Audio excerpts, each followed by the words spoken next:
നമ്മുടെ വീണ്ടെടുപ്പുകാരനും കർത്താവും നമ്മെ ചേർപ്പാൻ വേഗം വരുന്നവനുമായ കർത്താവായ യേശു ക്രിസ്തുവിൻ്റെ നാമത്തിൽ എല്ലാവർക്കും സ്നേഹവന്ദനം. ഇത് പ്രഭാത സന്ദേശം. ഗതസമര ഫെലോഷിപ്പ് പ്രയർ ഗ്രൂപ്പ് മസ്കറ്റിന് വേണ്ടി പാസ്റ്റർ കെ പി പിൻഡോ. ഞാൻ നിങ്ങളോടൊരു ചോദ്യം ചോദിക്കട്ടെ. കഴിഞ്ഞ രാത്രിയിൽ നിങ്ങൾ ഉറങ്ങാൻ കിടന്നപ്പോൾ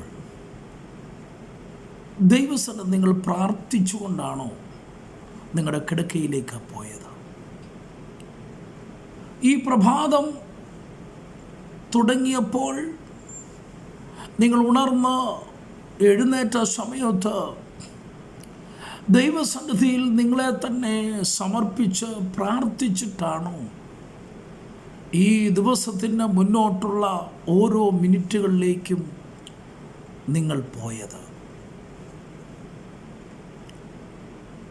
സങ്കീർത്തനക്കാരനായ ദാവീദ് 55-ാം സങ്കീർത്തനം അതിൻ്റെ 17-ാം വാക്യത്തിൽ നമുക്കിങ്ങനെ കാണുവാൻ കഴിയുന്നു: ഞാൻ വൈകുന്നേരത്തും കാലത്തും ഉച്ചയ്ക്കും സങ്കടം ബോധിപ്പിച്ച് കരയും, അവൻ എൻ്റെ പ്രാർത്ഥന കേൾക്കും.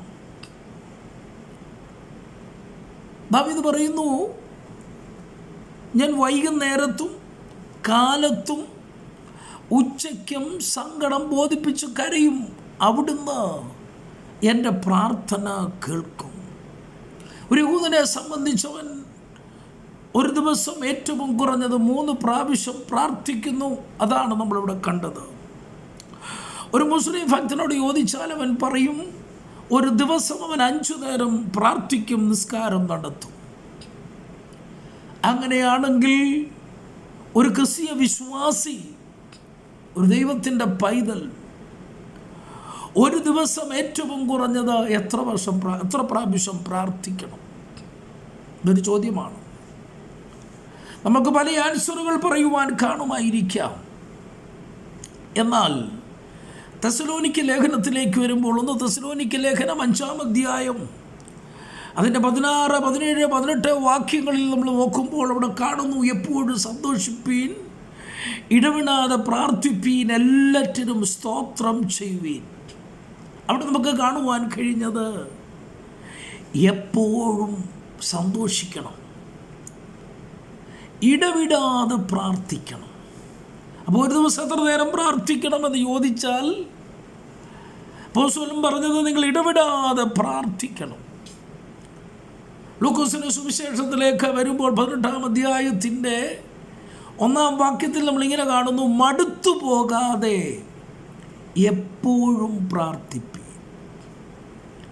അപ്പോൾ നമ്മുടെ ജീവിതത്തിൽ എപ്പോഴും നമുക്ക് എപ്പോഴൊക്കെ സാഹചര്യങ്ങൾ പ്രാർത്ഥിക്കുവാൻ നമുക്ക് അവസരം ലഭിക്കുമോ, സമയങ്ങളിലെല്ലാം പ്രാർത്ഥിക്കുവാനാണ് നമുക്കിവിടെ ആഹ്വാനം ലഭിച്ചിരിക്കുന്നത്. അതുമാത്രമല്ല, ലൂക്കോസ് സുവിശേഷം ഇങ്ങനെ കർത്താവ് പറയുന്നുണ്ട്: ദൈവമോ രാപ്പകൽ തന്നോട് നിലവിളിക്കുന്ന തൻ്റെ വൃതന്മാരുടെ കാര്യത്തിൽ, ദൈവമോ രാപ്പകൽ തന്നോട് നിലവിളിക്കുന്ന തൻ്റെ വൃതന്മാരുടെ കാര്യത്തിൽ അവൻ ദീർഘക്ഷമയുള്ളവനായാലും അവൻ പ്രതിക്രിയ നടത്തി രക്ഷിക്കുന്ന ദൈവമാണ്. 8-ാം വാക്യത്തിൽ ഇങ്ങനെ വായിക്കുന്നു: വേഗത്തിൽ അവരെ പ്രതിക്രിയ നടത്തി രക്ഷിക്കും. അപ്പോൾ ഇവിടെയൊക്കെ നമുക്ക് വായിപ്പാൻ കഴിഞ്ഞത് ഇടവിടാതെ പ്രാർത്ഥിക്കുവാൻ, മടുത്തു പോകാതെ പ്രാർത്ഥിക്കുവാൻ, രാപ്പകൽ ദൈവത്തോട് പ്രാർത്ഥിക്കുവാൻ നാം കടപ്പെട്ടിരിക്കുന്നു.